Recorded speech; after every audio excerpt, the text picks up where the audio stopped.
Hello everyone, আসসালামু আলাইকুম। সবাই কেমন আছেন? আশা করি সবাই অনেক ভালো আছেন। অনেক দিন হয়ে গেছে যে লং ভিডিও আপলোড করা হচ্ছে না। আসলে ঈদের পর থেকে ঈদের দিন থেকেই অনেক বেশি ব্যস্ত ছিলাম, তো টুকটাক রিলসগুলো আপলোড করছি। তো ভাবলাম যে আসলে কি লং ভিডিও বানানো যায়। তো আজকে আমি যেটা রান্না করছি আপনাদের সাথে একটু সেটাই শেয়ার করব আর কি।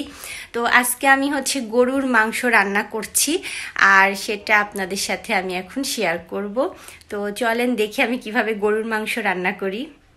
আজকে যে গরুর মাংসটা রান্না করব, এটা আমি 3 জনার কাছ থেকে শিখেছি। তো এই মাংসটা আমার বাসার সবাই প্লাস আমার হাতের রান্না যারাই খেয়েছে সবাই অনেক বেশি পছন্দ করে।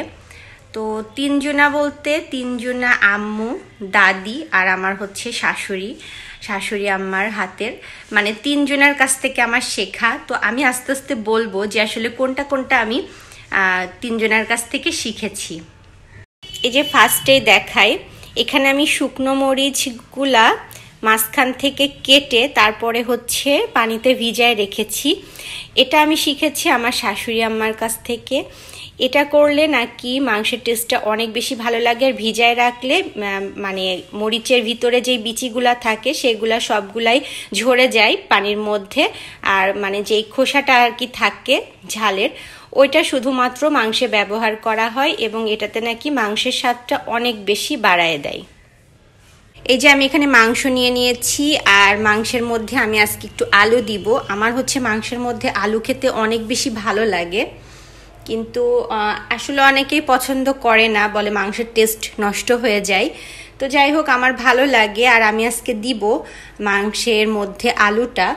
তো প্রথমে আমি এই যে একটু তেজপাতা, দারচিনি, আর এখানে আমি একটা বড় এলাচ নিয়েছি, আর ছোট এলাচ সেটা আমি এখন আস্ত এলাচটা আমি দিব না, কারণ ওটা আমার কাছে শেষ হয়ে গেছে। তবে এলাচ আমার গুঁড়ো করে রাখা আছে ভেজে, আমি সেটা অবশ্যই দিব। আর তারপরে এই যে আমি যে শুকনো মরিচগুলা চিড়ে রাখছিলাম এটা আমি দিয়ে দিব।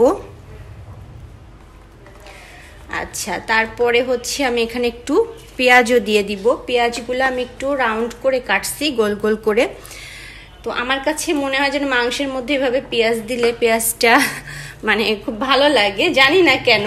যদিও মাংসের মধ্যে পেঁয়াজ দেওয়ার পরে পেঁয়াজ গলে যায়, তারপরে আমার কাছে কেন জানি মনে হয় এটা খুব ভালো লাগে। আচ্ছা, তারপরে আমি এখানে দিব 1.5 চা চামচ মতো দিব আদা বাটা।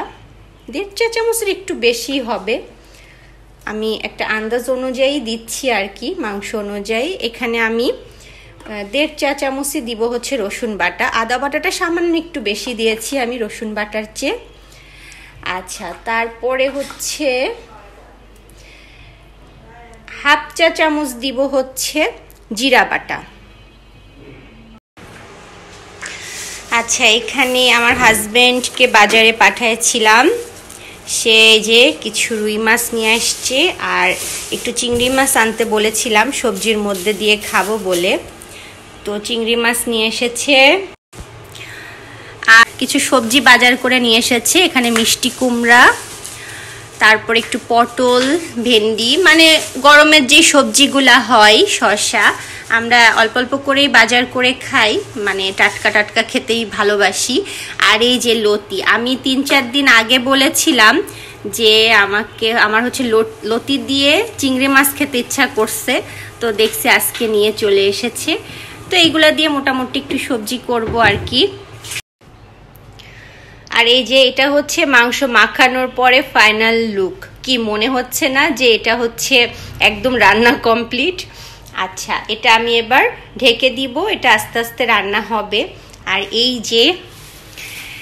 এই জিনিসটা বলেন তো আজকে এটা দিয়ে আমি কি করব?